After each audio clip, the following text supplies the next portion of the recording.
Welcome back to my channel. আজকের ভিডিওতে spoken ইংলিশের 15 দিনের কোর্সের দ্বিতীয় ক্লাসটি করব। আজকে আমরা শিখব এবং জানব ডু, ডাজ, ডিড কখন, কোথায়, কিভাবে ব্যবহার করা হয়। ইংলিশ বাক্যে ডু, ডিড এবং ডাজ হলো অক্সিলারি ভার্ব, অর্থাৎ এগুলি কোশ্চেন এবং ইন্টারোগেটিভ বাক্য তৈরি করতে ব্যবহার করা হয়।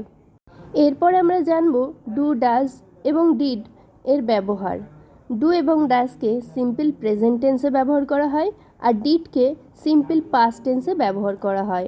বাক্যে ডু, ডাজ এবং ডিডের ব্যবহার দেখে নেব। প্রথমে এখানে আমরা পজিটিভ সেন্টেন্সে ডু কীভাবে ব্যবহার করা হয় সেটা দেখব।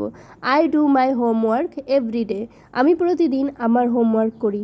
এখানে বাক্যের গঠন হলো সাবজেক্ট ডু বা does plus verb plus object. এখানে ডু আর ডাজটা কিন্তু এখানে যে সাবজেক্ট থাকবে সেই অনুযায়ী বসবে। এরপর আমরা নেগেটিভ সেন্টেন্সে ডু এর ব্যবহার দেখব। They do not play that game. তারা এই গেমটি খেলে না। এখানে বাক্যের গঠন হলো subject plus do or does plus not plus verb plus object. এখানে কিন্তু দে আছে, তাই এখানে ডু এর ব্যবহার হচ্ছে। এরপর আমরা কোশ্চেন বা প্রশ্নবোধক বাক্যে দেখে নেব ডু এর ব্যবহার। Do you play football? তুমি কি ফুটবল খেলো? এখানে বাক্যের গঠন হলো ডু বা does subject plus verb plus object. এখানেও কিন্তু ডু বা ডাজ কর্তা হিসেবে অর্থাৎ সাবজেক্ট হিসেবে বসবে। এরপর দেখব ডাজের ব্যবহার পজিটিভ সেন্টেন্সে। He does his work regularly. সে তার কাজ নিয়মিত করে। এখানে subject plus does plus verb plus object. এটা হলো বাক্যের গঠন। এরপর আমরা দেখব নেগেটিভ সেন্টেন্সে ডাজের ব্যবহার। She does not like tea. সে চা পছন্দ করে না। She plus does or do plus not plus verb plus object. এটা হলো বাক্যের গঠন। যারা আমার চ্যানেলে ভিডিও নতুন দেখছেন তাড়াতাড়ি চ্যানেলটিকে সাবস্ক্রাইব করে পাশে থাকা বেল আইকনটা প্রেস করে দিন আর ভিডিওটা ভালো লাগলে একটা লাইক করে দেবেন। এরপর আমরা দেখব কোশ্চেন বা ইন্টারোগেটিভ সেন্টেন্সে ডাজের ব্যবহার। তো এখানে এক্সাম্পলে আছে ডাজ শি স্পিক ইংলিশ। সে কি ইংলিশ বলতে পারে? এখানে দেখুন বাক্যের গঠনও দেওয়া আছে। প্রত্যেকটা সেন্টেন্সের নিচেই আমি বাক্যের গঠন দিয়ে দিচ্ছি।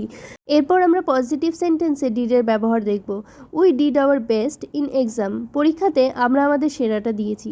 এখানে বাক্যের গঠন হলো subject plus did plus verb plus object. Did কিন্তু সবসময় পাস্ট টেন্সে ব্যবহার করা হয়, এটা সবসময় মনে রাখতে হবে। তো এখানে ডিডের ব্যবহার এবার আমরা দেখব নেগেটিভ সেন্টেন্সে। He did not go the school. সে স্কুলে যায়নি। নেগেটিভ সেন্টেন্স মানে হলো না বোধক বাক্য। এই না বোধক বাক্যের যে গঠনটি হবে সেটাও আমি দিয়ে দিয়েছি। এরপর আমরা ডিডের ব্যবহার দেখব কোশ্চেন অর ইন্টারোগেটিভ সেন্টেন্সে। Did they enjoy the movie. তারা কি সিনেমাটি উপভোগ করছে? Did plus subject plus verb plus object.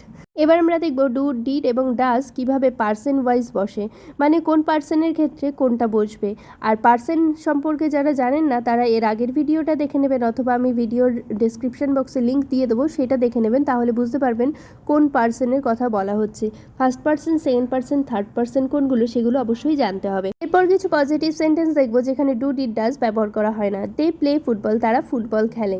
এরপরের বাক্য হলো শি ইটস ব্রেকফাস্ট। সে সকালে জলখাবার খায়। এখানে ডাজ ব্যবহার করা হয় না। আর এর পরের বাক্যতে রয়েছে he watches movies. Say cinema দেখে। এই দুটো বাক্যেই দেখবেন ভার্বের শেষে এস বাই এস যোগ করা আছে, তাই এখানে ডাজ ব্যবহার করা হবে না। পজিটিভ সেন্টেন্সে আরও একটা এক্সাম্পল আছে, উই ভিজিটেড দ্য তাজমহল। এখানে কিন্তু ডিড ব্যবহার করা হচ্ছে না, যেহেতু মেইন ভার্বের শেষে ইডি যোগ করা আছে। এরপর আমরা কিছু বাক্য দেখব যেখানে আমরা ডু, ডিড, ডাজের ব্যবহার দেখতে পাবো। Do you finished your work. তুমি কি তোমার কাজ শেষ করেছো?